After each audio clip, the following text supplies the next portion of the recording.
हाँ जी, today is the day 4 of the fast track revision series for CA final FM January 2026 students. इसके पहले हमने 3 videos इस सीरीज़ में अपलोड किया। पहला was mutual fund, second was merger, third was derivatives. Sir फिर आज कौन सा चैप्टर करेंगे? बताऊँगा भाई रुको।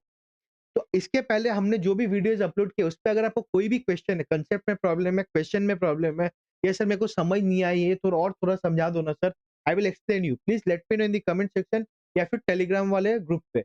मैं डिस्क्रिप्शन लिंक पे दे दूँगा टेलीग्राम का group, please join it and let me know there. ठीक है? If you are new to this channel, a brief about me. मैं हूँ अमन अग्रवाल, आपका दोस्त, आपका mentor, and I am a CA final and a CFA tutor. Sir फिर आज कौन सा चैप्टर करेंगे बताओ ना? बाबू आज भी हम डेरिवेटिव्स को ही कंटिन्यू करेंगे। सर क्यों? आपने तो बोला था सर डेरिवेटिव्स कंप्लीट हो गया हमारा जो लास्ट वाले वीडियो में, फिर आज क्यों derivatives? Because derivatives and there are some few chapters like portfolio management, forex, these are some of the chapters यहाँ पे बच्चे बहुत पैनिक में आ जाते हैं। क्वेश्चन को देख के या सब्जेक्ट को देख के या चैप्टर को देख के उनको लगता है यार नहीं हो पाएगा, ये नहीं हो पाएगा। But this chapters I will tell you it is very easy. इससे अच्छे चैप्टर्स या ईज़ी चैप्टर्स नहीं है। द ओनली पॉइंट इज़ कोई का और गलती नहीं है, हम एज़ अ स्टूडेंट का ही हमारा गलती होता है। हम क्या करते हैं ना, ये चैप्टर को सोच के ना हम डर आ जाता है। भाई ये चैप्टर हम करेंगे कैसे? बिकॉज़ अगेन ये बहुत थोड़ा बहुत ट्रिकी होता है एंड यहाँ पे हल्का मैथमेटिक्स इन्वॉल्वमेंट हो जाता है, दिमाग हल्का हमारा यूज होता है, तो हमें डर लगने लगता है। But I can rest assure you कि ये चैप्टर्स बहुत ईजी है। ठीक है? तो अब हमारा क्या काम है आज सर, हम फिर आज डेरिवेटिव्स में करेंगे क्या? कांसेप्ट तो हमने देख लिया था। देयर वर सम कांसेप्ट जो मैंने छोड़ा था गिवन ऑन द असम्पशन कि आप पहले से डेरिवेटिव्स किए हो, बराबर? Like real options, put call parity मैंने बताया नहीं था। ब्लैक शेल मॉडल मैंने फॉर्मूला को ड्रिवन कर दिया था। बायनोमियल मैंने क्वेश्चन में सॉल्व कर दिया था, समझाया नहीं था।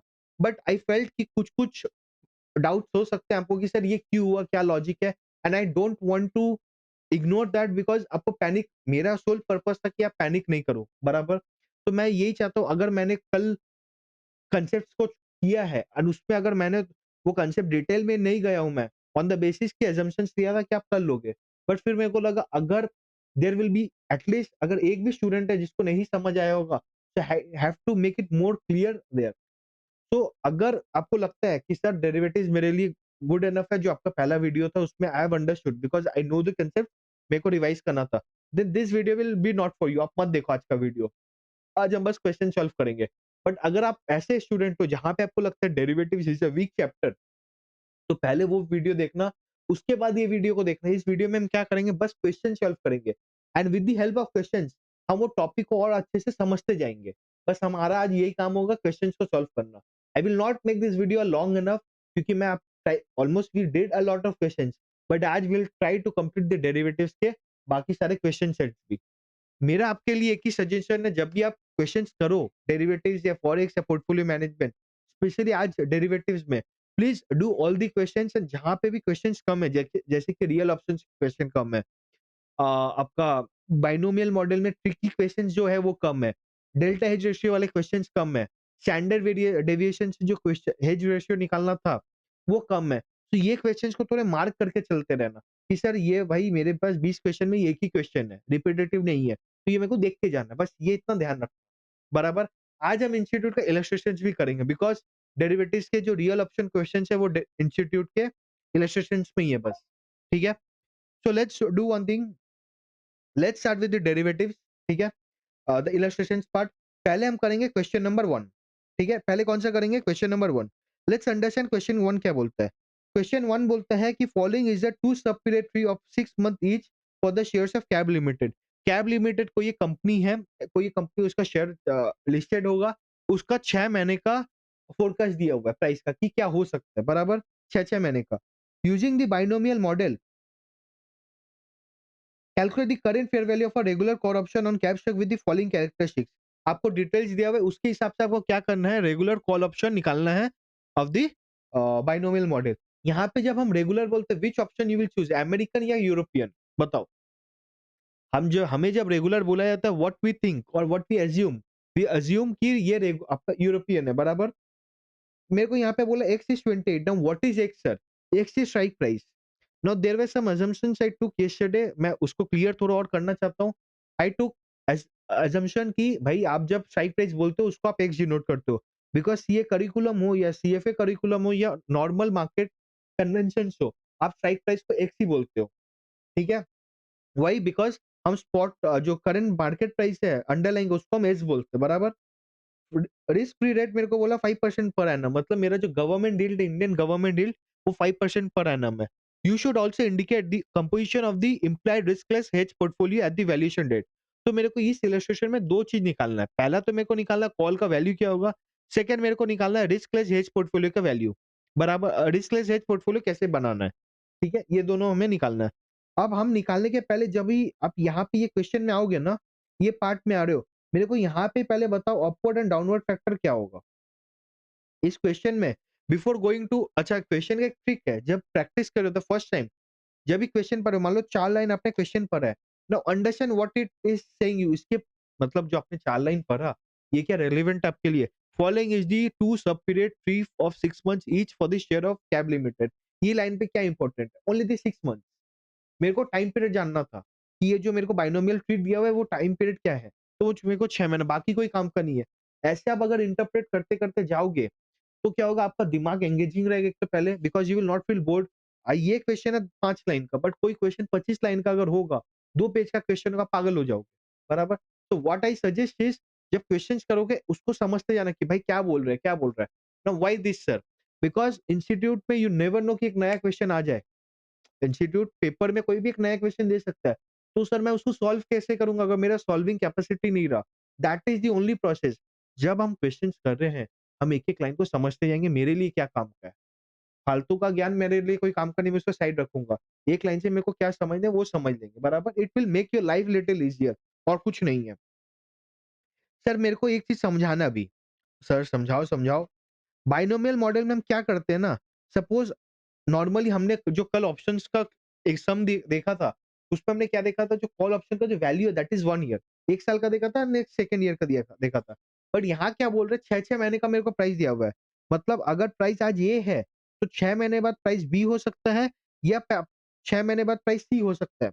अगर मान लो 6 महीने बाद प्राइस बी हो गया, सपोज आज आप नवंबर 1 नवंबर पे खड़े हो, तो आज से 6 महीने बाद मतलब अप्रैल में जाके आपको देखा प्राइस बी हो गया, तब उसके बाद क्या चांसेस है 2 महीने का, बिकॉज़ मेरे को 2 पीरियड्स बोला, 2 सब पीरियड्स, ठीक है? तो बी के बाद ऑप्शन है प्राइस सी हो जाए, ऊपर चल जाए या नीचे चल जाए, बराबर। दैट इज़ मई में, अक्टूबर में। सी अगर प्राइस हो गया अप्रैल में, तब क्या होएगा, वो डी होएगा या ई होगा, बराबर। सर आप बताओ बाइनोमियल में हम क्यों 2 फैक्टर्स 2 ही प्राइस होता है। बाइनोमियल क्या बोलते हैं ना, आज अगर कुछ प्राइस चल रहा है, वो चाहे ऊपर जाएगा चाहे नीचे जाएगा, एंड एक ही पॉसिबिलिटी है, अगर ऊपर गया तो यही प्राइस होगा, नीचे आया तो यही प्राइस होगा। सर ऐसे कैसे? Again that is not possible, but एक रिकमेंडेशंस वैसे होते हैं। जैसे कि आप कोई भी ऐप देख लो, मनी कंट्रोल देख लो, मिंट देख लो, इकोनॉमिक्स देख लो, ईटी मार्केट्स देख लो, कोई भी देख लो, जहाँ पे मार्केट्स में आपको रिकमेंडेशंस दिए जाते हैं, वहाँ पे क्या बोला जाता है कि भाई प्राइस आज ये चल रहा है, this price according to the analyst it can go here, it can go down, और it can be in a range of this, ये बोला जाता है। यहाँ से आपको एक प्रेडिक्शन दिया जाता है, एक प्रोबेबिलिटी दिया जाता है कि ये रेंज पे घूम सकता है प्राइस, बराबर। तो बाइनोमियल भी यही बोलता है, बाइनोमियल का एक्चुअल प्रैक्टिकल लॉजिक है कि भाई ये दो प्राइस के रेंज पे घूम सकता है, ठीक है, based upon some of the conditions और एनालिसिस। नाउ सर हमें यहाँ पे अलग क्या होता है ना, बाइनोमियल में हम क्या करते हैं, राइट से लेफ्ट में आते हैं कैलकुलेशन पे।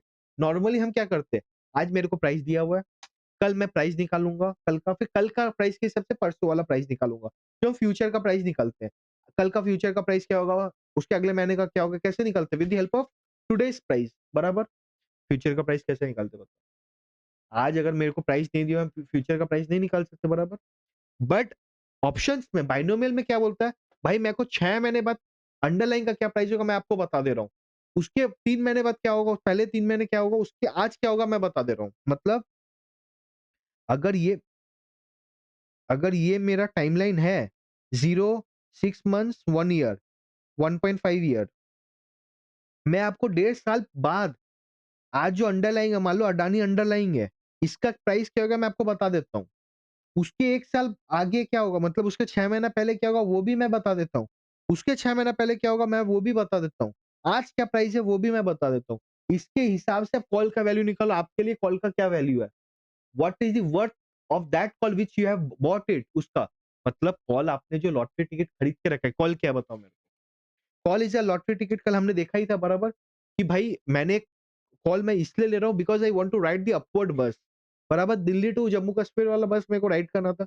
अगर मेरे को वो बस राइड करना है, मेरा वो वैल्यू क्या है? व्हाट इज़ द मतलब कितना कीमती है वो मेरे लिए? Now again there is a difference कीमती और कीमत का। कीमत is the price what you are paying, but कीमती से आपके लिए कितना वैल्यूएबल है वो। हम बोलते हैं ना CA degree is a lot valuable to us, बराबर? आप कोई भी सीए को पूछ लो, भले ही वो सीए फाइनलिस्ट हो, सीए इंटर में हो या कोई 80 साल का एजेड पर्सन हो जो उसने सीए क्लियर किया हुआ होगा, मतलब अपने यंग एज पे, या अभी भी कोई न्यूज़ भी आया था there was a aged person who cleared CA. So that is the motivation, ये डिग्री इतना ही वैल्यूएबल है हमारे लिए, बराबर? सो आपके लिए वो कॉल ऑप्शन कितना वैल्यूएबल है, दैट इज़ इम्पोर्टेंट।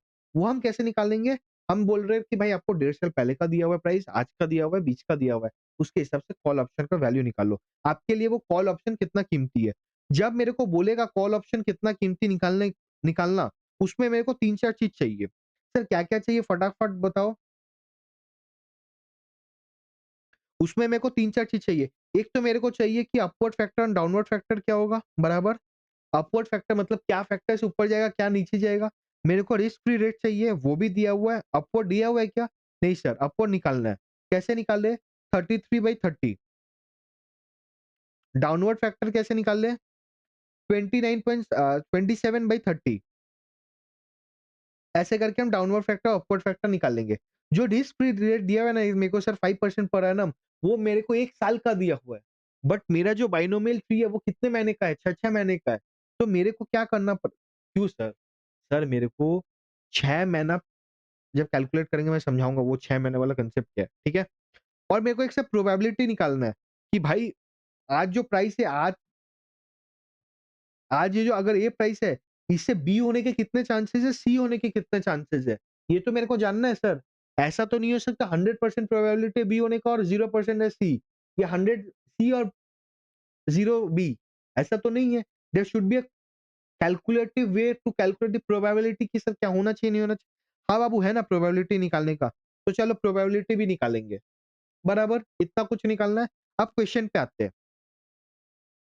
किस पे आएँगे अब? अब क्वेश्चन पे आएँगे। क्वेश्चन यहाँ पे बनाते हैं। 30 है, 33 बना या 27 बना? 33 से क्या बना? 36.3 बना या फिर 29.7 बना या फिर 24.3 बना, बराबर? तो क्या बोला, आज अगर कैप का प्राइस 30 है, वो नेक्स्ट 6 महीने में 33 भी हो सकता है या 27 भी हो सकता है। उसके नेक्स्ट 6 महीने में अगर प्राइस 33 गया, तो 36.3 भी हो सकता है, 29.7 भी हो सकता है।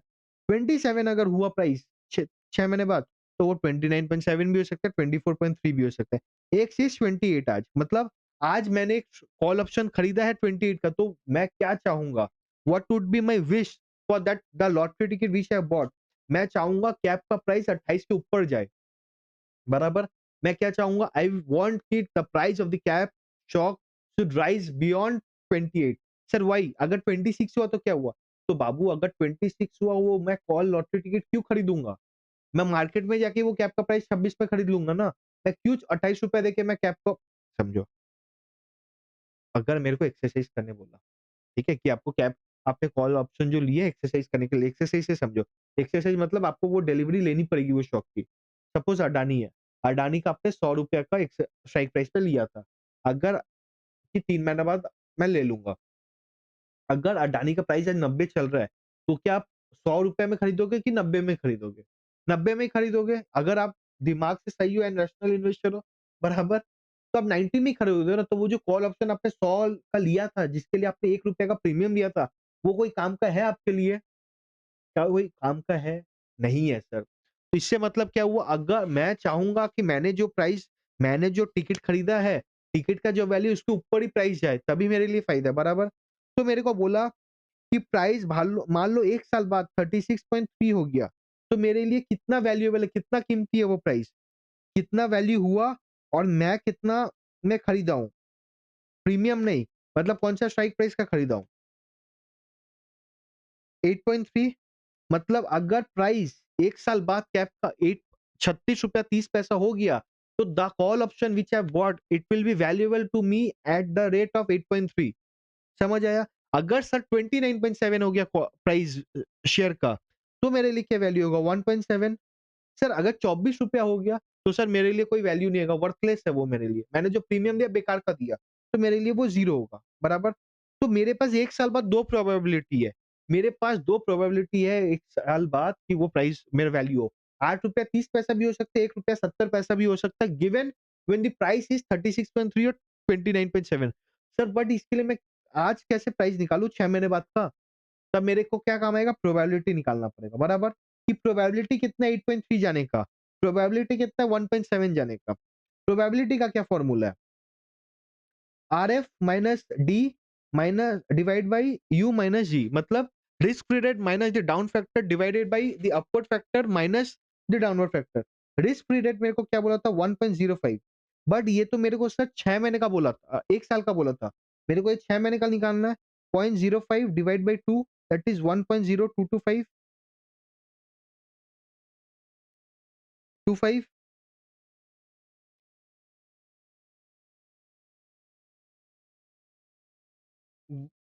1.025। डाउनवर्ड फैक्टर क्या था मेरा? 27 divide by 30 that is 0.9। Upward factor क्या है sir? 33 by 30 that is 1.1 minus 0.9। Sir मेरे को प्रोबेबिलिटी बता दोगे क्या? 1 minus 1.025 by minus 0.9 0.125 0.125 divide by 0.2 0.625, मतलब देयर इज अ 62.5% प्रोबेबिलिटी कि वो प्राइस 8.3 हो जाए, and there is 1 minus 62.5,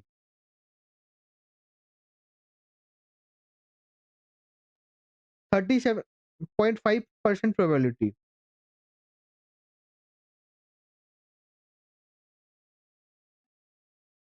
sir आपने कैसे बोला 37.5? बाबू अगर ₹8.30 चांस होने का 62.5% प्रोबेबिलिटी है, तो बैलेंस प्रोबेबिलिटी है ना 1.7 होने का, बराबर? तो मैं निकालूँगा प्रोबेबिलिटी के हिसाब से मेरा एक्सपेक्टेड वैल्यू क्या है यहाँ पे? 8.3, ये जो 6 महीने का है मेरे पास क्या 8.3 इंटू 62.5% प्लस 1.7 इंटू 37.5%, कितना आया?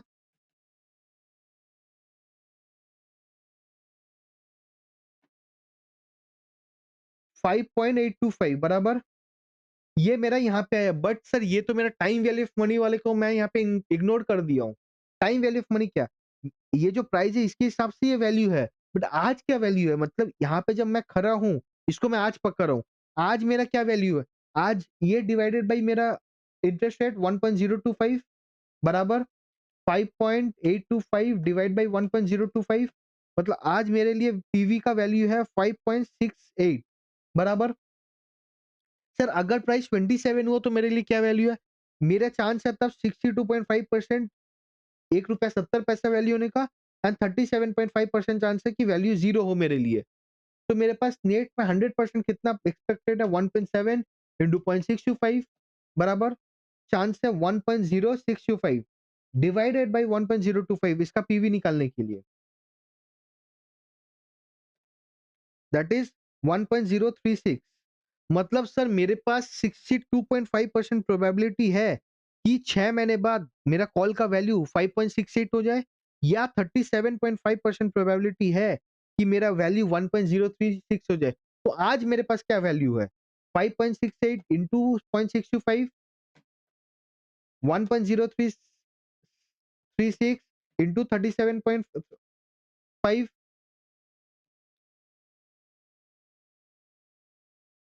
3.93 बराबर। बट ये तो मेरा टाइम वैल्यू ऑफ मनी को मैंने यहाँ पे इग्नोर किया, बराबर? डिवाइड बाई 1.025, तो मेरा आज कॉल का वैल्यू है 3.84%, 3.84। मतलब अगर प्राइस 33, 27 या 36.30, 29.7 या 24.3 हुआ, ये अगर बाइनोमियल के हिसाब से प्राइसेस हुए, तो उसके हिसाब से आज मेरा वैल्यू वो कॉल का है ₹3.84, ठीक है? देखो, बराबर, ठीक है? अब सर मेरे को क्या बोला था, delta hedge ratio. Delta hedge ratio कैसे निकालना है? तो हेज का फॉर्मूला क्या है, call up minus call down divided by shock up minus shock down. क्या होता है समझते हैं। अगर मेरा प्राइस 33 हो गया, ठीक है, मेरे को हेज रेशियो निकालना है, मतलब कि भाई मैं कितना से हेज करूं। अगर मैंने एक कॉल को बाई किया या सेल किया है, तो उसके अगेंस्ट मैं कितना शेयर्स बाई या सेल करूं सो दैट मेरा हेज रहे, 100% मैं हेज कर पाऊं, मेरे को मतलब कोई रिस्क ना रहे, वो मैं कैसे निकालूं। तो सर अगर मेरा आज प्राइस 30 है, वो अगर 33 हो गया तो मेरा कॉल का वैल्यू कितना रहेगा आज, और मैंने स्ट्राइक प्राइस कितना था 28, तो मेरा क्या रहेगा, नए पेज पे करते हैं क्या। सर मेरा प्राइस 30 था, उससे 33 हो गया या 27 हो गया, एंड मैंने एक था मेरा 28 बराबर। तो सर अगर मेरा प्राइस 33 हो गया तो मेरा कॉल का वैल्यू क्या हो जाएगा 5, 33 माइनस 28 बराबर। अगर प्राइस 27 हो गया तो मेरा क्या होगा, जीरो बराबर, लॉटरी टिकट वर्थलेस हो गया। तो सर मेरा कॉल का डिफरेंस कितना है, अपवर्ड। अगर प्राइस 33 रुपया हो गया तो मेरे लिए कॉल का वैल्यू 5 है, अगर वो 27 रहा तो मेरे लिए 0 है। तो कॉल का difference divided by the upward and the downward का डिफरेंस, मतलब 5/6 दैट इज 0.833। मतलब अगर आपने एक कॉल बाई किया है तो आपको 0.833 शेयर सेल करने हैं। अगर आप कॉल बाई किए हो तो शेयर सेल करोगे, शेयर्स बाई किए हो तो कॉल सेल करोगे बराबर। समझ आया, बिकॉज हेज करने के लिए हम क्या करते, उल्टा करते। भाई समझो, अगर मैंने एक कॉल बाई कर ली है तो ऊपर जाएगा तो मेरे को फायदा ही है ना, बराबर। मेरे को बट एक डर क्या चीज का है, डर है अगर मेरा कॉल, अगर वो प्राइस नीचे आ गया तो मेरे लिए वो कॉल वर्थलेस हो जाएगा।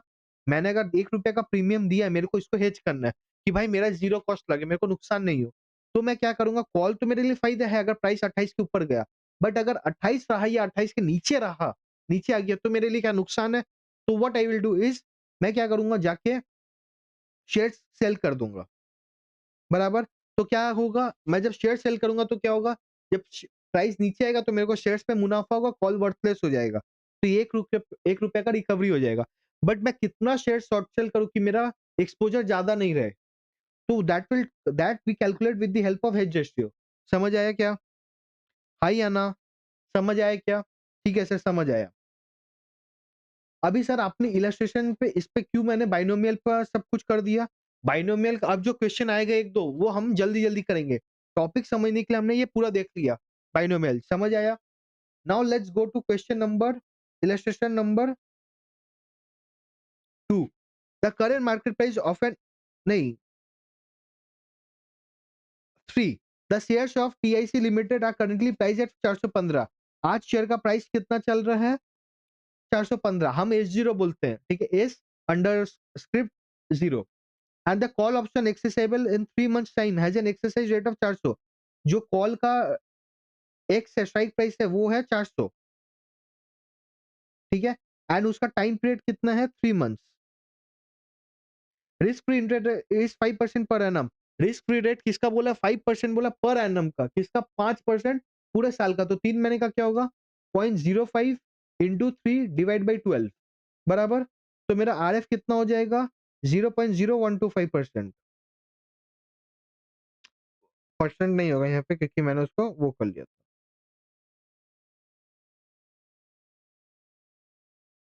At the standard deviation the volatility of share price is 22%। मतलब शेयर 22% ऊपर नीचे घूम सकता है। स्टैंडर्ड डेविएशन क्या होता है बताओ मेरे को फट से। That is upward and downward, कितना ऊपर जा सकता है कितना, मतलब मूवमेंट कितना हो सकता है 22%। Based on the assumption that TIC Limited is not going to declare any dividend over the next 3 months, is the option worth buying for 25। मतलब क्या बोलता है, आप अज्यूम करके चलो कि टीआईसी नेक्स्ट 3 महीने में कोई डिविडेंड नहीं देगा। आज क्या मैं 400 रुपए का जो स्ट्राइक प्राइस वाला ऑप्शन, कॉल ऑप्शन है, जो लॉटरी टिकट है, क्या मैं वो 25 रुपए देके खरीदूं कि नहीं खरीदूं। तो मेरे को क्या निकालना पड़ेगा, आज मेरे को पूरा मार्केट में, जैसे अगर जीरोधा का ऐप खोल रहा हूँ तो मेरे को टीआईसी लिमिटेड का जब मैं शेयर प्राइस देख रहा हूँ और कॉल ऑप्शन का वैल्यू देख रहा हूँ ऑफ दी 400, मेरे को वो 25 रुपए दिखा रहा है। मैं क्या बोल रहा है, वो 25 रुपए में खरीदना चाहिए कि नहीं खरीदना चाहिए वो मेरे को निकालना है। उसके लिए मेरे को क्या निकालना पड़ेगा, थियोरेटिकल कॉल वैल्यू क्या है वो निकालना पड़ेगा। तो वो मैं निकालूंगा। फिर बोलते हैं calculate value of aforesaid call option based on Black Scholes valuation model if the current price is considered as 380। ठीक है? तो पहले तो मेरे को बोला वो ₹25 में खरीदना चाहिए कि नहीं खरीदना चाहिए, पहले वो निकालो। सेकंड बोला ब्लैक सोल के हिसाब से निकालो, कॉल का वैल्यू अगर वो प्राइस 415 की जगह 380 है, ठीक है? थर्ड क्या बोलता है what would be the worth of put option if current price is considered 380। तो पहले आपने क्या कॉल का निकाला, फिर आपको बोलता है पुट का निकालो, ठीक है? If TIC limited share price at present is taken as 408 and a dividend of 10 is expected to be paid in 2 months time, then calculate value of call option। तो मेरे को चार चीज निकालने बोला, this illustration is very important, Black Scholes के लिए ये करके जाना और कुछ नहीं करना पड़ेगा। ब्लैक शेल के लिए only do this and nothing you have to do, ठीक है? क्या बोला मेरे को बोला पहले आज एक प्राइस है, मेरे को कॉल ऑप्शन दिया हुआ है, कोई डिविडेंड नहीं देगा, 3 महीने का टाइम पीरियड है और उसका एक्सरसाइज प्राइस ये है। तो वो कॉल का वैल्यू आज वो प्रीमियम है ₹25। मेरे को लेना चाहिए कि नहीं लेना चाहिए? इसके लिए मैं क्या करूंगा, कॉल का वैल्यू निकालूंगा। अगर कॉल का वैल्यू ऊपर आया तो मैं लूंगा, अगर कॉल का वैल्यू 25 से नीचे आया तो मैं नहीं लूंगा, बिकॉज वो हायर ओवर प्राइस है, बराबर। सेकंड मेरे को बोला कि भाई आप 415 की जगह स्ट्राइक प्राइस पकड़ो 380, तो क्या होगा बताओ। थर्ड मेरे को बोला कि what would be the worth of put option, अगर आप कॉल की जगह पुट बाई करोगे तो क्या होगा। फोर्थ मेरे को बोला कि भाई डिविडेंड भी देगा वो और उसका ऑप्शन प्राइस, उसका शेयर प्राइस ये है, तो मेरे को बताओ, ये मेरे को निकाल के बताओ, ठीक है? ये बोला है वो, बराबर समझ आया। हम देखते हैं अब कैसे करना है। पहला देखते हैं, मेरे को करंट प्राइस दिया हुआ है, मेरे को एक्सरसाइज रेट दिया हुआ है, मेरे को रिस्क फ्री रेट दिया हुआ है, मेरे को वॉलेटिलिटी दिया हुआ है। अब वॉलेटिलिटी सब में क्या पकड़ेंगे, सेम पकड़ेंगे, बिकॉज मेरे को अलग से कोई नहीं दिया हुआ है, बराबर। ये याद रखना, ठीक है? फॉर्मूला मेरे को देख के बताओ। हमें फॉर्मूला क्या पता था कॉल वैल्यू का, बताओ। हमें पता था कि भाई S0 into ND1 minus strike price divided by E⁻RT multiplied by ND2। Sir अब मेरे को ND1 क्या होता है, ND2 बताओ। Do you think it is very necessary to know this 2 महीने पहले? I don't think it is necessary, ठीक है? आपको अब सम्स ये सारे कंसेप्ट बहुत देयर आर वास्ट, इसमें मेरे को मैथमेटिकल में दिखाता हूँ रेगुलर क्लास में कि भाई क्यों है, व्हाट इज द लॉजिक, ठीक है? क्या है इसका, क्या प्रोबेब ND1 कौन सा प्रोबेबिलिटी है, ND2 क्या चीज का प्रोबेबिलिटी है, क्या बोलना चाह रहे हैं वो हम समझते हैं। I don't think that is necessary, will not waste time here. जहाँ समझाना रहेगा मैं वो अपने आप समझा दूंगा, ठीक है? तो अभी मेरे को यहाँ पे के लिए क्या है ना, मेरे को S0 पता है 415 है, X पता है 400 है, R पता है मेरे को 5% है, T पता है 3/12 है। मेरे को निकालना है ND1 एंड ND2, बराबर। ND1 का फॉर्मूला क्या होता है, ln S/X plus sigma plus R plus sigma square by 2 multiplied by T divided by standard deviation into square root of T, ठीक है? तो ये करके यहाँ पे लोग ने D1 निकाला। पहले तो हम ND1 की जगह पहले हम D1 निकालेंगे, ठीक है? फिर हम D2 निकालेंगे। D2 इज G1 minus standard deviation of root over T। जब D1 एंड D2 निकाली, जो नंबर आया, अब वो हम जेड टेबल जो होता है क्यूमुलेटिव टेबल उस पे देखेंगे। मतलब D1 का नंबर ये 0.50322727, ये नंबर हम जेड टेबल पे देखेंगे। अगर मान लो मेरे पास जेड टेबल पे 0.50 है, 0.51 है, ठीक है? 0.503 नहीं है, तो हम क्या करेंगे, इसको इंटरपोलेशन मेथड से निकालेंगे। इंटरपोलेशन आपको पता ही है, so I am not going there. What I am trying to say कि डी ND1 का वैल्यू मोस्टली दिया हुआ रहेगा, या जेड टेबल का वैल्यू कुछ भी नंबर्स दिया हुआ रहेगा, ठीक है? तो मेरे को अगर बोला है, अगर मान लो मेरे को D1 का वैल्यू 0.5, ND1 मेरे को मान लो जो D1 है 0.50, ठीक है? मेरे को अगर 0.50 और 0.51 का दिया हुआ रहेगा और मेरा D1 आया उसके बीच में, तो उसके लिए मैं क्या करूँगा ना, मैं इंटरपोलेशन मेथड से D1 का निकालूँगा ND1, बराबर। यानी कि क्युमुलेटिव एरिया कितना है वो निकालना है। तो वैसे करके यहाँ पे इंस्टीट्यूट ने निकाल के दिया है मेरे को, तो हम निकाल देंगे, बराबर। जो मेरा आया उससे 1 माइनस करके, इतना पता ही है आपको। तो यहाँ से वैल्यू ऑफ ऑप्शन अब निकल जाएगा। तो मेरा वैल्यू ऑफ ऑप्शन कितना है, 29.60। सर मतलब आप आज आप मार्केट में चल रहा है ₹25, बट आज उसका वैल्यू पेपर पे है 29.60, तो वो अंडर प्राइस है या ओवर प्राइस है, ये बताओ। ऑब्वियसली अंडर प्राइस है, तो मैं क्या करूंगा, बाई करूंगा, ठीक है? फिर सेकंड क्वेश्चन था, अगर 380 हो गया तो क्या हुआ? तो सेम सेकंड क्वेश्चन क्या था, 380 हो गया तो बस आप यहाँ पे क्या करोगे, यहाँ पे जो एस था वहां पे 380 कर दोगे, यहाँ पे 380 कर दोगे, मतलब आपको फिर ND1 ND2 निकालना पड़ेगा एंड फिर वैल्यू निकालना पड़ेगा, बराबर। समझ आया? सर आप ब्लैक शेल में क्यों ज्यादा नहीं बोल रहे हो? Because Black Scholes is something जहाँ पे स्टैटिस्टिकल इंटरफेरेंस दिखाना पड़ता है, ठीक है? जस्ट टू एक्सप्लेन इट, हम बहुत भी ज़्यादा वहाँ पे नहीं करते because that is a complex मतलब आप लॉजिकल प्रैक्टिकल एग्ज़ाम्पल नहीं समझ पाओगे। वहाँ पे आपको स्टैटिक्स एग्ज़ाम्पल देना पड़ेगा, स्टैटिस्टिकल इन्फरेंस देना पड़ेगा, फिर ही आप समझ पाओगे, ठीक है? तो जहाँ पे आपको मेरे को एग्ज़ाम में आपको पैनिक नहीं करवाना है, तो वहाँ मैं नहीं करवा रहा हूँ।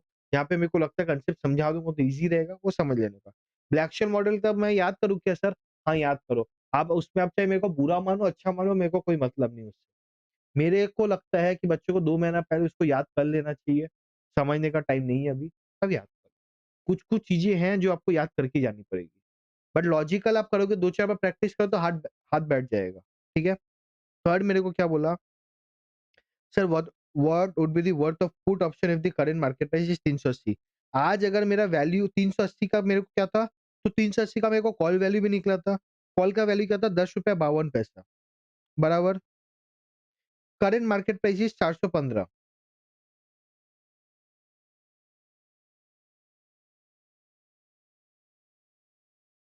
ठीक है। यहाँ पे ये लोग ने जो पुट का वैल्यू निकाला है that is with the help of put call parity. Put call क्या पैरिटी क्या होता है ये समझते हैं। पुट कॉल पैरिटी जो होता है वो समझते हैं पहले। सर पुट कॉल पैरिटी क्या होता है? पैरिटी मतलब इक्वालिटी। एक मान लो इक्वालिटी, मतलब अगर मैं पुट बाय करता हूँ, तो मैं और क्या करूँ? मैं अगर पुट बाय करता हूँ, मैं ऐसा क्या करूँ कि मतलब मान लो मैं पुट बाय करता हूँ और आप कॉल बाय करते हो, ठीक है? इसमें और हम क्या तरकीब लगाएँ सो दैट आपके लिए पुट का जो वैल्यू है मेरे लिए भी कॉल का वैल्यू वही होना चाहिए, बराबर? मतलब there should be no opportunity of arbitrage there, बराबर? तो पुट अगर मैं पुट बाय करता हूँ मतलब मैं क्या बोल रहा हूँ, और एक let's take a different example. अगर मैंने पुट बाय किया है, मैं अगर सपोज मैंने पुट बाय किया है, ठीक है? मेरे को लगता है अडानी का प्राइस गिरेगा,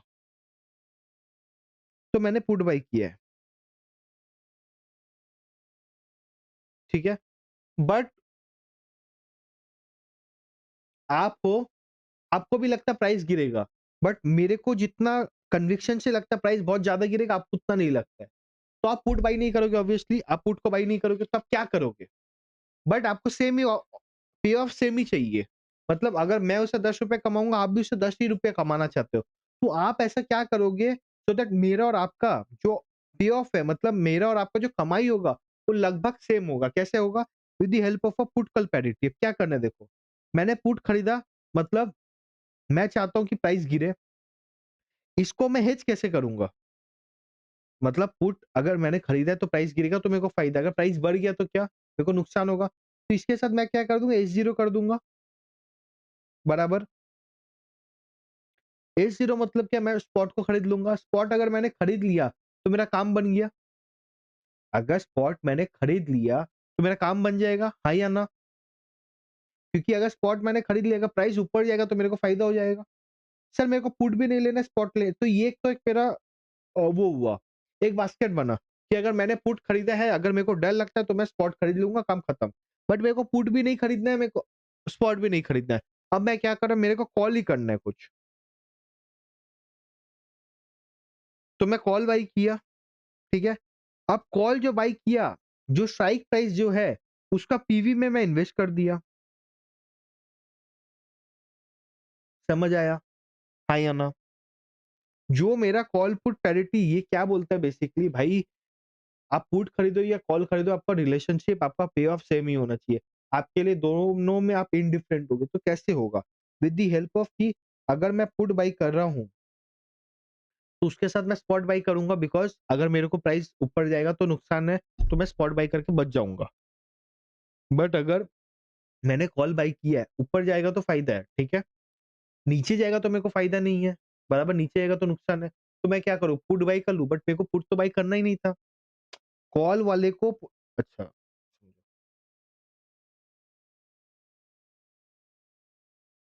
समझो, ऐसे समझते हैं, ठीक है? पुट कॉल पैरिटी कैसे समझते हैं ऐसा? मान लो अडानी का प्राइस है, अडानी है। मेरे को लगता है ₹1000 है आज, ₹1000 है, वो ऊपर जाएगा। तो मैं क्या करूँगा? कॉल बाय करूँगा, बराबर? इतना आप एग्री करते हो? ठीक है। मान लो अब मेरे को डर भी लग रहा है भाई क्या होगा अगर वो 1000 का नीचे चल गया तो क्या? तो मैं क्या किया अच्छा आपको डर लग रहा है पुट बाय कर लो। कर सकता हूँ मैं, कॉल भी बाय कर लिया, पुट भी बाय कर लिया, बराबर? ये तो आपने कर लिया। अब मेरे जैसे कंजर्वेटिव इन्वेस्टर्स हमें डेरिवेटिव्स में नहीं जाना है। हम डेरिवेटिव्स पे काम नहीं करेंगे, तो मेरे लिए क्या ऑप्शन है? बट मेरे को भी अडानी में ऐसा ट्रेड लेना है कुछ। तो मेरे पास मान लो स्पॉट है, अडानी का स्पॉट है मेरे पास। मतलब अडानी का इक्विटी मेरे पास है ₹1000 का। तो ऊपर जाएगा तो मेरे लिए फ़ायदा ही है, बट मेरे को नीचे भी सेव करना है। नीचे का भी जो मेरा है, कि अगर प्राइस नीचे चल गई उसको भी मेरे को अपने आप को हेज करना है। वो मैं कैसे करूँगा सर फ्यूचर। मैं बोल रहा हूँ ना फ्यूचर मेरे को नहीं करना, फ्यूचर तो डबल स्वॉर्ड है। अब ऊपर भी जाएगा तो फ़ायदा है, नीचे जाएगा तो नुकसान है, जो भी आप करोगे, बाय सेल जो भी करोगे। सर और क्या कर सकते हैं? मैं काम कर सकता हूँ क्या जो भी कॉल का जो या पुट का जो एक्सरसाइज़ प्राइस है, उसका पीवी में मैं इन्वेस्ट कर दूँ क्या? कर सकता हूँ मैं, तो मेरे को एक सेव हो जाएगा, बराबर? समझ आया? समझते हैं। तो मेरे को बोला करंट कॉल का वैल्यू बोला ₹10 52 पैसा, बराबर मेरे को करंट मार्केट वैल्यू बोला है 415। तो मेरे को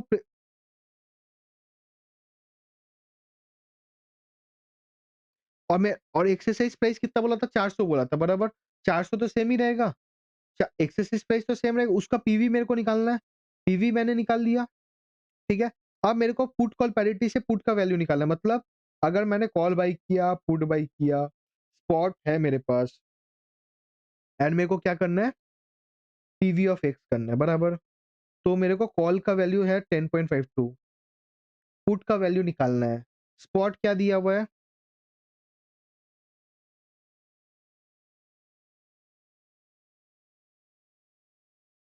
380, 380 प्लस पीवी ऑफ एक्स 395.06, ठीक है। प्लस माइनस का भी मैं नहीं जा रहा हूँ, कौन सा को प्लस करना है, कौन सा माइनस करना है। सर अगर मैंने कॉल और पुट किया है तो मेरे को अगर मैं पीवी ऑफ एक्स में जिस पे मैं इन्वेस्ट कर रहा हूँ तो वो जो पैसा आया, पैसा कहाँ से आया? वो भी है। तो मैं शॉर्ट सेल करके किया क्या सर? वहाँ वहाँ मैं नहीं जा रहा हूँ। What I am trying to say, देखो, यहाँ पे मैंने क्या बोला था, शेयर को मैंने बाई करके रखा है। तो मैं क्या करूँगा? पीवी ऑफ एक्स पे बोरो ही करूँगा ना, समझो ना। मेरे पास अडानी के लिए पैसा कहाँ से आएगा? जैसे कॉल और पुट मैंने किया, कॉल बाई किया, पुट बाई किया, वो प्रीमियम भी अलग बात है, बट अगर मैं अडानी बाई करूँगा उसके लिए मेरे पास पैसा कहाँ से आएगा? सर मैं पीवी ऑफ एक्स पे इन्वेस्ट कर दूँ, बोरो करूँ क्या? या अगर मान लो पीवी ऑफ एक्स मतलब एक्सरसाइज पे का PV, time value of money के हिसाब से उस पे अगर मैं इन्वेस्ट किया, तो वो पैसा मैं कहाँ लगाऊँ? जो पैसा अ, इन्वेस्ट किया मैंने, पैसा कहाँ से आएगा? मैं इसको शॉर्ट सेल कर दूँ क्या? समझ आया? आप कुछ भी आपको पैसा आपके अकाउंट में मान लो कुछ नहीं है, तो आप अगर पीवी ऑफ एक्स, एक्स में अगर आप इन्वेस्ट करते हो उसके लिए पैसा कहाँ से आएगा? आप शॉर्ट सेल करो अडानी को, बराबर? तो जो भी है, वैसे करके आप इक्वेशन में हम बैठ लेंगे, बट लॉजिक समझ आया क्या? Logic is important. क्या करना नहीं करना है, प्लस माइनस कहाँ करना है, ऑब्वियसली हम तो उल्टा ही करते हैं, एज में हमने सीखा ही है कि उल्टा करते हैं। तो उसके हिसाब से वैल्यू ऑफ द पुट आ गया आपका 25.58, समझ आया? ठीक है। सिंस डिविडेंड इज एक्सपेक्टेड, अब डिविडेंड वाले पे क्या होगा? यहाँ पे जो हम बस ई आर टी करते थे, यहाँ पे क्या कर दें? E R minus dividend T. ये जो पीवी ऑफ एक्स निकालते हैं उसमें माइनस बट डिविडेंड कर देंगे, ठीक है। समझ आया? सर ये थोड़ा सर हम लोग को क्लैरिटी कम लग रहा है सर। सर मेरे को भी क्लैरिटी कम लग रहा है, बट सर क्या करें? नॉर्मल अगर मैं अभी आपको समझाने जाऊंगा ये लगेगा मेरे को 40 से 50 minute. Yes I take time 40 to 50 minutes to explain this thing. Sir but क्या काम आएगा वो अभी? हमें समझना है सम्स कैसे यहाँ पे निकालने। सर फिर हमने बाइनोमियल में क्यों करा? सर बाइनोमियल में इसलिए करा बिकॉज़ वहाँ पे क्लैरिटी देने लायक मेरे पास टाइम है आपको। बट यहाँ पे मेरे को आई डोंट फील कि मैं आपको अगर अभी बैठूँ 40-50 मिनट जस्ट एक्सप्लेन ब्लैक-छोल मॉडल वो कोई काम का है। बिकॉज़ वो मेरे को फॉर्मूला से ही हो जाएगा। समझ आया क्या? ठीक है। अब इलस्ट्रेशन नंबर 6 करेंगे। This is very important. ये रियल ऑप्शन का क्वेश्चन है। क्या बोलता है? Suppose MIS limited, real option क्या था? क्वेश्चन पढ़ के समझेंगे। Suppose MIS Limited is considering installation of solar electricity generating plant for light the staff quarters. उसके पास स्टाफ कोई क्वार्टर है, उसमें उसको क्या करना है? बत्ती नहीं होगा, ठीक है? कोई गाँव-धार पे होगा उसका, तो उसको क्या करना है भाई सोलर प्लांट लगाना है। The plant shall cost 2.5 CR and shall lead to saving in electricity oh! उसके पास सॉरी उसके पास है बस उसको क्या करना है रिन्यूएबल पे जाना है, ठीक है? तो the plant shall cost 2.5 CR तो वो जो आपका सोलर इलेक्ट्रिसिटी प्लांट लगाएगा, उसके लिए उसका 2.5 करोड़ का कॉस्टिंग आएगा and shall lead to saving in electricity expenses at the current tariff by 21 lakh per year forever.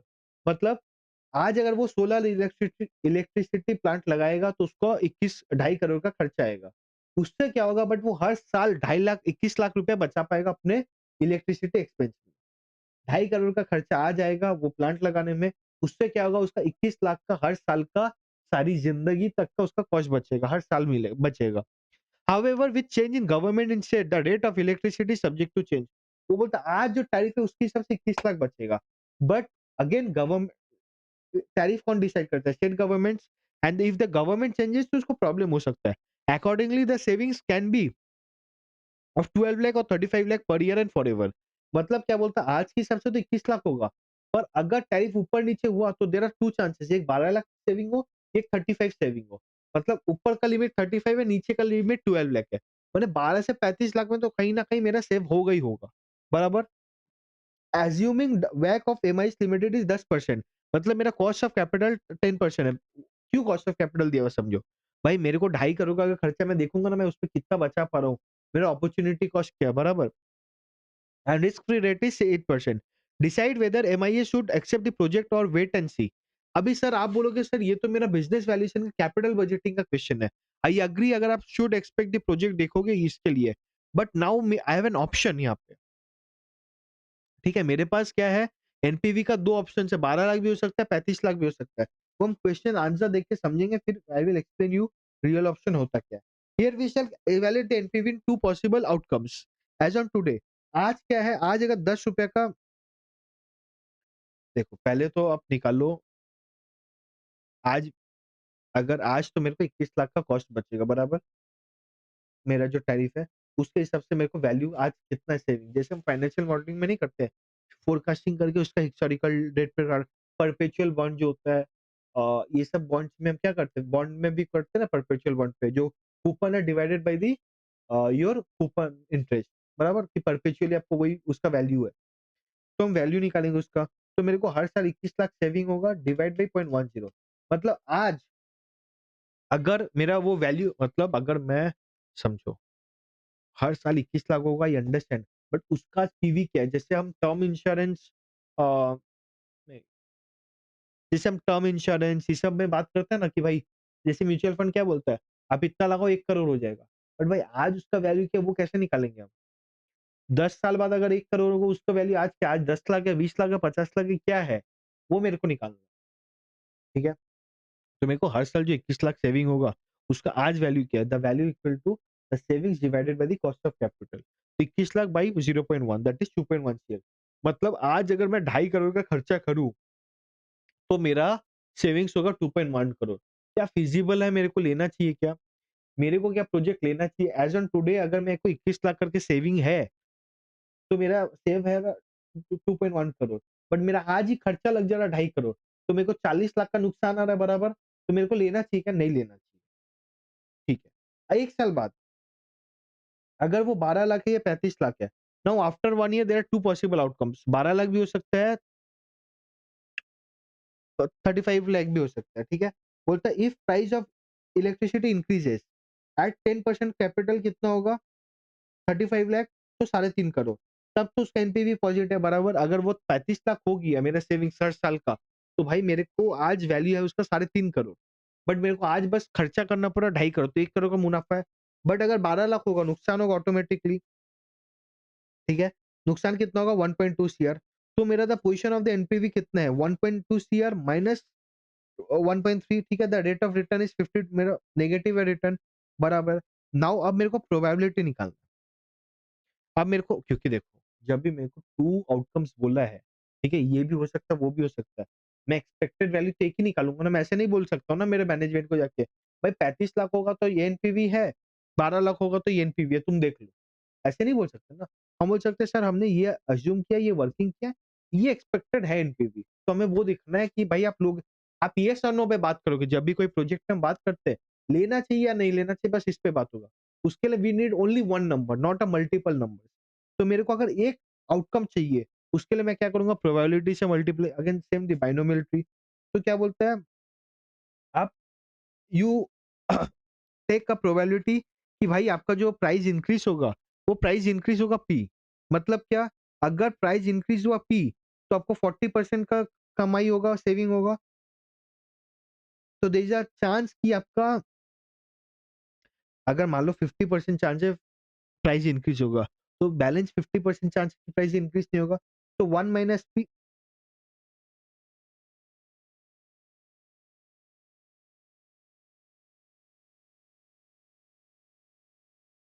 अगर मेरा प्राइस भागने का 3.6 का प्राइस है, प्रोबेबिलिटी है पी, तो मेरा 1.2 या नेगेटिव होने का प्रोबेबिलिटी 1 माइनस पी बराबर, तो P into 40% plus 1 minus P into minus 52% equal to 8%।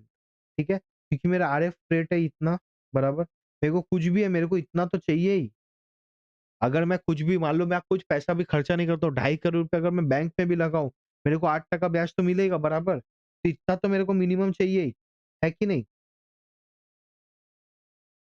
इससे मैं प्रोबेबिलिटी निकालूंगा, मतलब there is a probability of 65% की प्राइस इंक्रीज होगा। तो अगर मेरा एक्सपेक्टेड पे ऑफ कितना होगा, 0.652 into 1 CM plus 0.348 equal to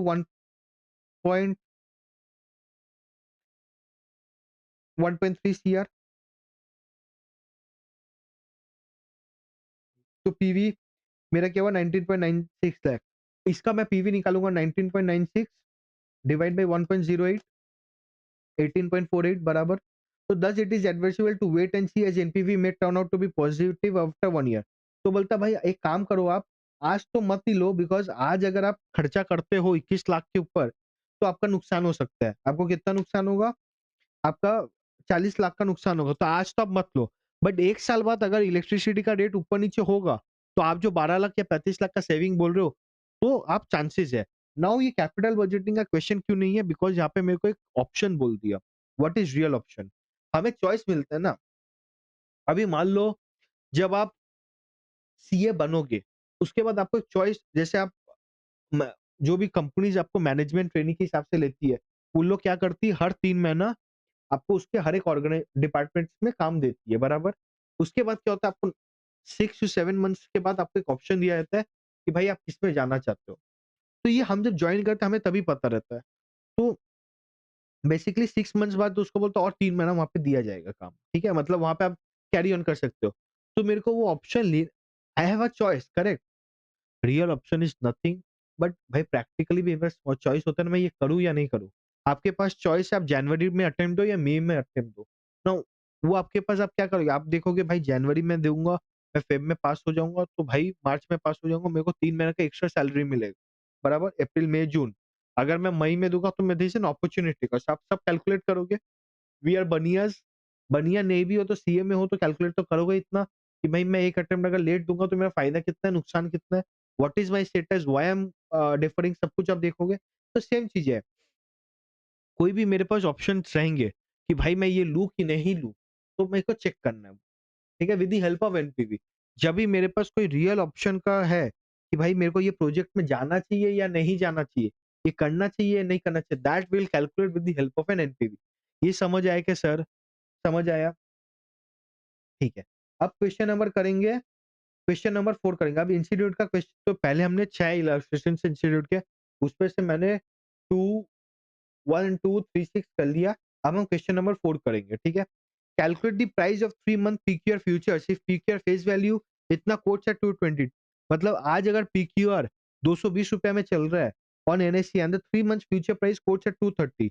आज पीक्यूआर का प्राइस है, स्टॉक इक्विटी का प्राइस है 220 रुपया, उसका ही 3 महीने का फ्यूचर का प्राइस है 230, and the 1 month borrowing rate is given as 15% per annum.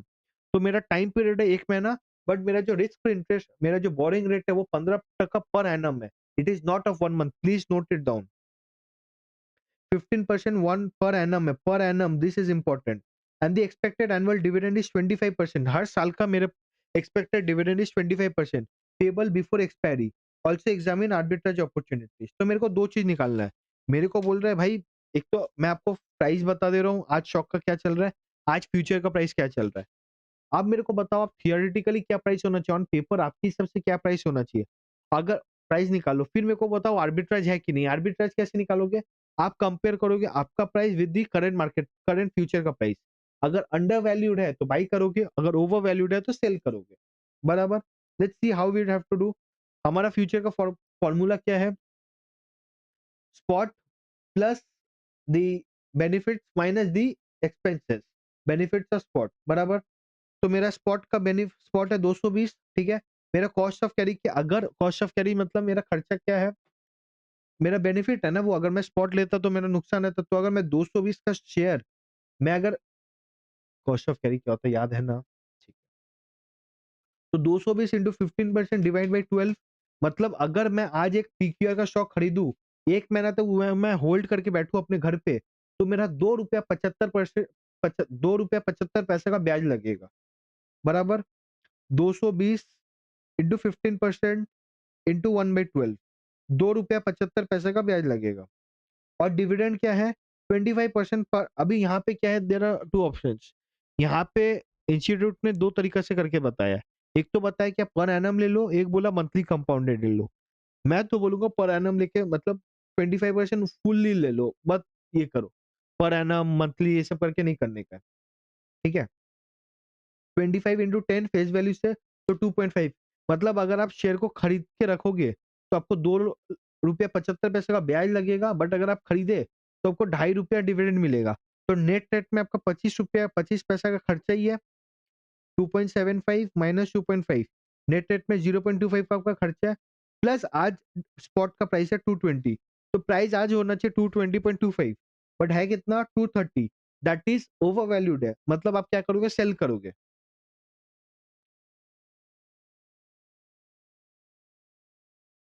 अब सेल कैसे करोगे, आप क्या करोगे, आज क्या करोगे, पीकेआर का स्टॉक को बाई करोगे 220 पे, बाई बोरिंग एट इतना।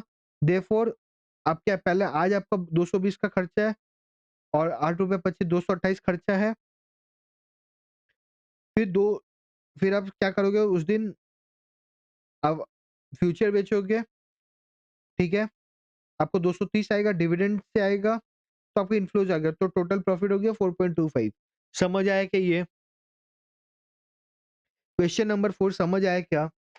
अरे बाबू, मेरे को जब आर्बिट्रेज करना है, मैं क्या करूंगा, अगर फ्यूचर ओवर प्राइस है, मतलब कि फ्यूचर का दाम ज्यादा है, मैं आज क्या कर दूंगा, फ्यूचर सेल कर दूंगा। स्पॉट मतलब कम भाव पे चल रहा है तो स्पॉट को बाई कर लूंगा।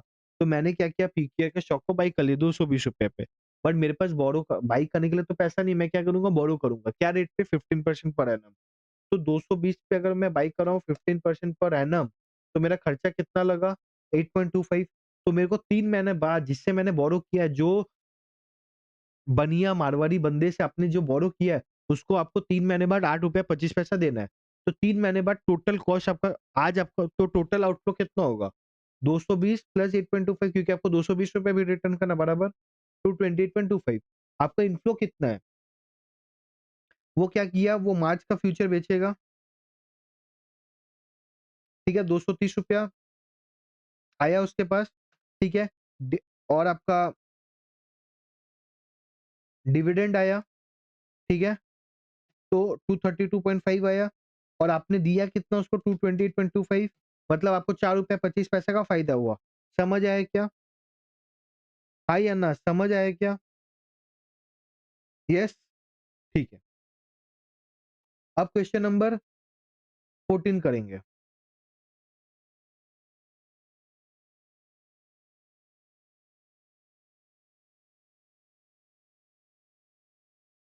Sensex futures are traded at a multiple of 50, मतलब सेंसेक्स का जो फ्यूचर है वो हर एक 50 के मल्टीपल पे ट्रेड करता है।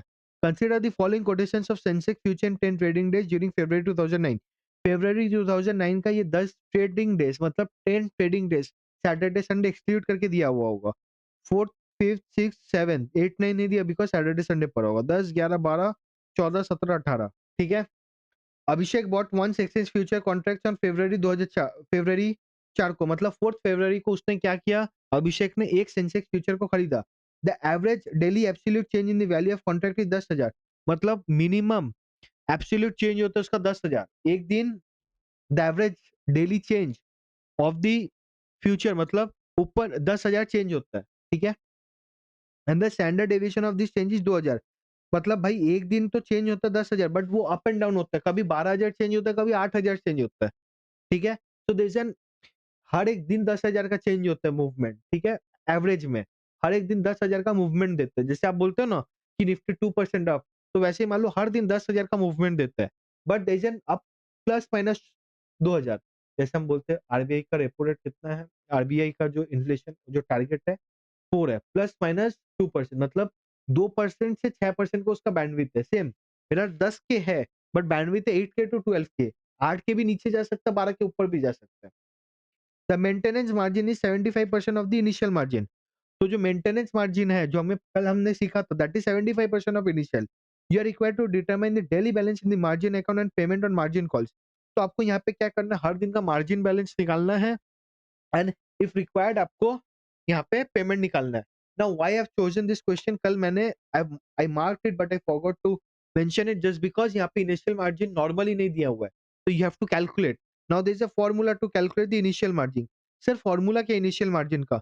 इनिशियल मार्जिन का फार्मूला है बाबू, mean plus minus 3 into standard deviation.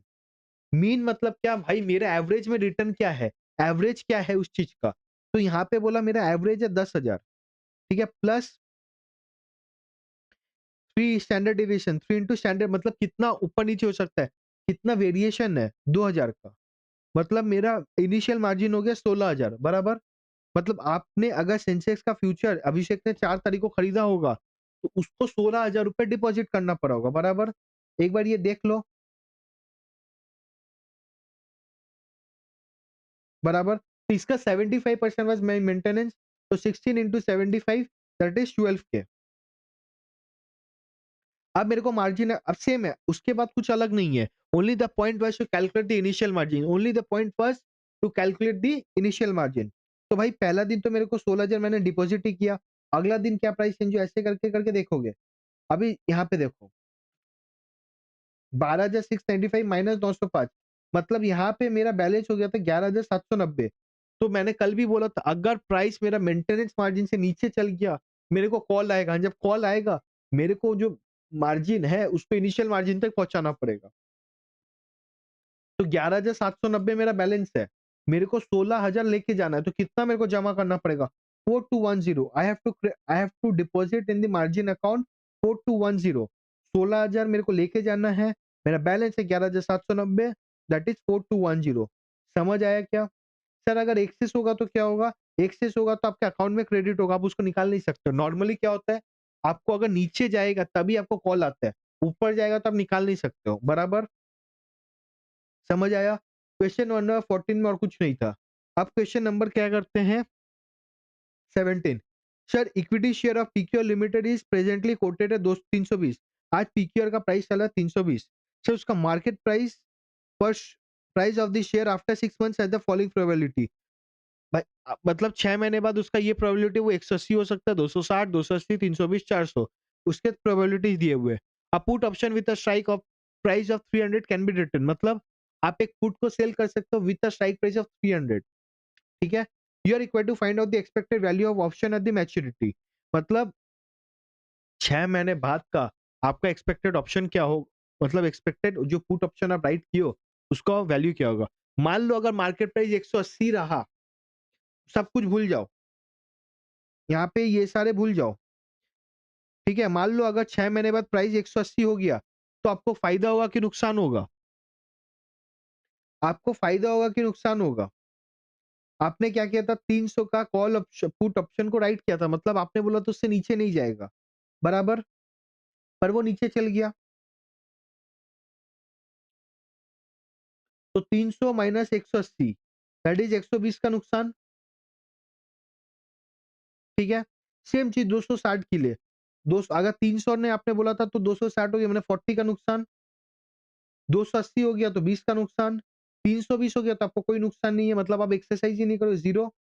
400 हो गया तो 0। अभी यहाँ पे जो कैन बी रिटर्न है,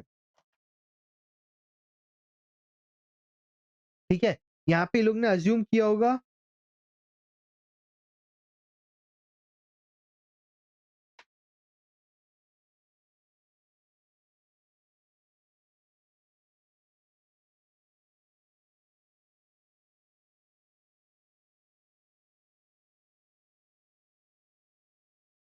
यहाँ पे, इन लोग ने क्या किया, एक्सपेक्टेड वैल्यू निकालना, ठीक है।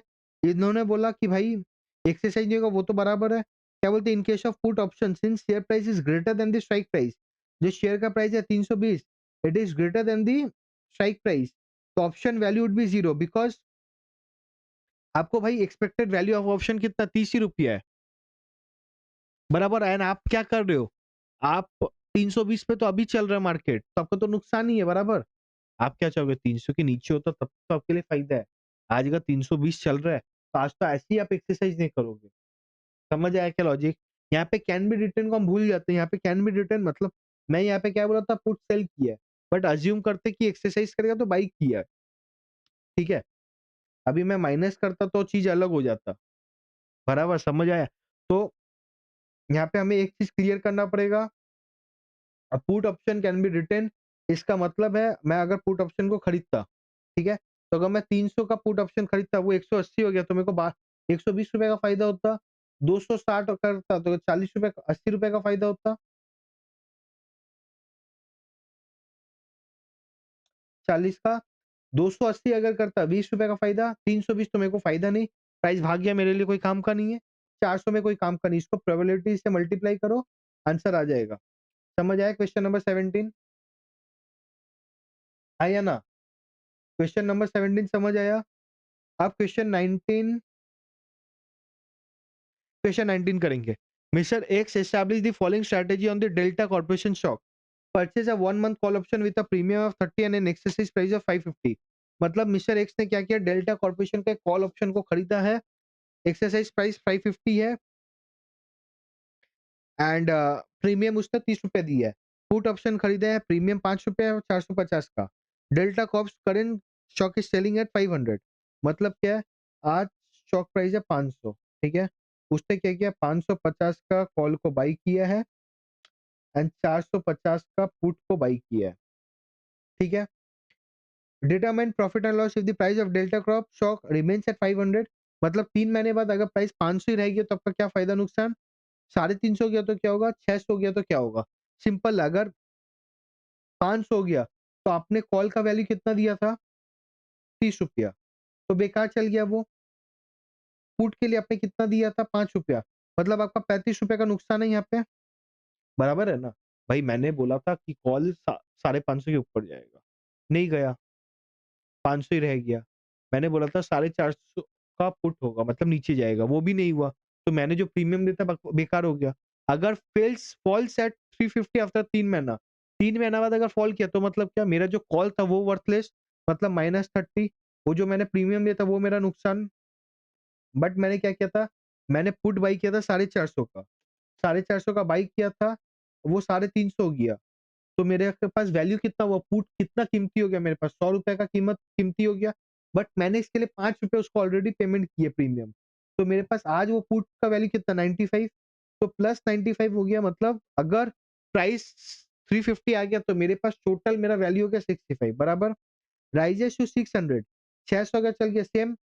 मैंने 550 का कॉल खरीदा था, मतलब 50 रुपए मेरे पास फायदा, बट उसके लिए मैंने 30 रुपए दिया था, तो 20 रुपए नेट नेट पे फायदा है, माइनस मैंने प्रीमियम दिया था पुट का, तो टोटल में मेरे को 15 रुपए का फायदा है। अभी एज्यूम द ऑप्शन चार्जेस 100 से उसको मल्टीप्लाई कर देने का। समझ आया क्या? क्वेश्चन 19। इसके बाद मैंने सारा क्वेश्चन कर लिया था, लास्ट एक क्वेश्चन है, क्वेश्चन नंबर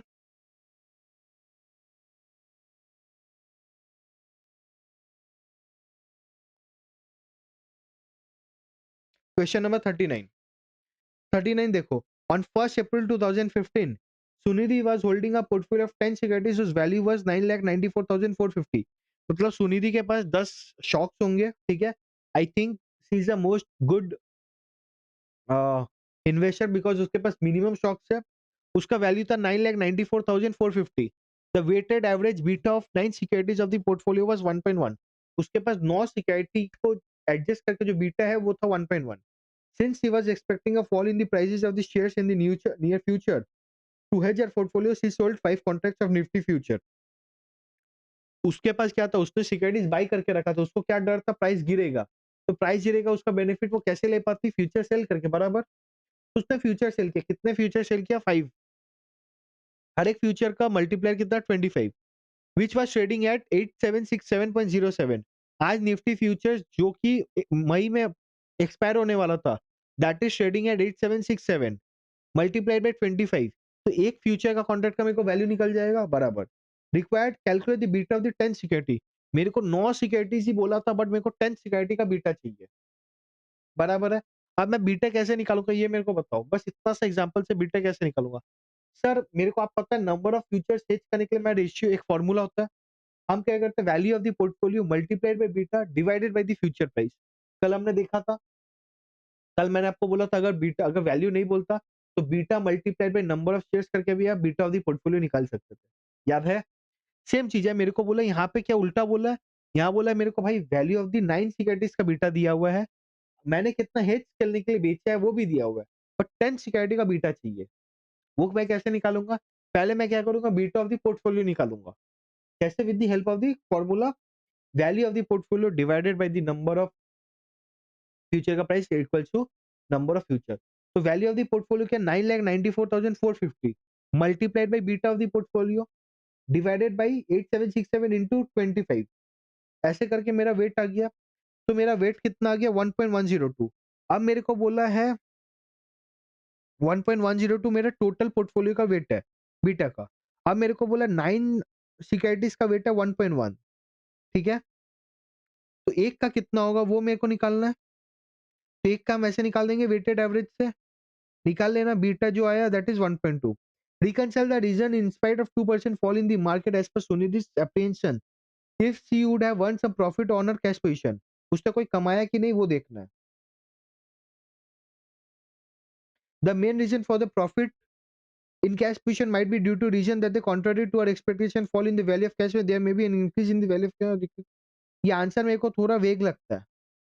मेरे को बोलता reconcile the reason in spite of 2% fall in the market as per Sunidhi's apprehension, if she would have earned some profit on her, मतलब वो करेगी, वो कैश पोजीशन में इनकम करेगी कि नहीं उसके बारे में। So I will say ignore this, अभी दिमाग नहीं लगाएंगे, जो भी ऐसा टाइप का है दिमाग नहीं लगाएंगे, एम्बिग्युइटी में अभी कहीं नहीं जाएंगे।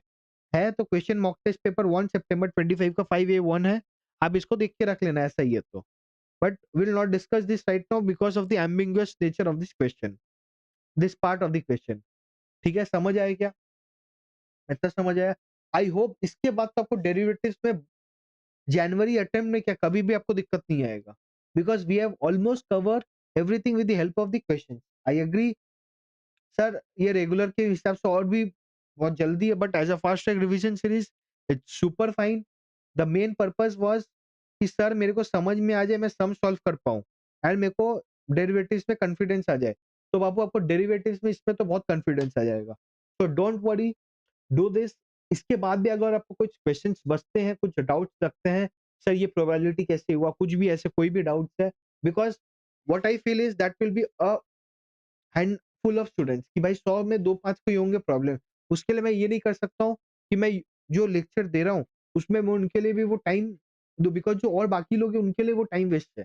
ठीक है, तो अगर आपको कोई भी डाउट है, डोंट टेक मी अदरवाइज, ऐसा मत सोचो मैं आपको देखना नहीं चाह रहा हूँ या आपके लिए मैं सोचना नहीं चाह रहा हूँ। अगर आपको कोई भी doubt, I will personally help you. आप मेरे को पिंग करो कि सर ये प्रॉब्लम है, I will personally call you, ping नहीं चाहिए आप मेरा स्टूडेंट हो या नहीं है। ठीक है, I just want to help you so that you good get good marks and clear your exam. ठीक है, आज के लिए इतना ही रखेंगे, तब तक के लिए एंजॉय करें एंड क्यूरियस रहे, because curiosity will help you discover interest and grow in life.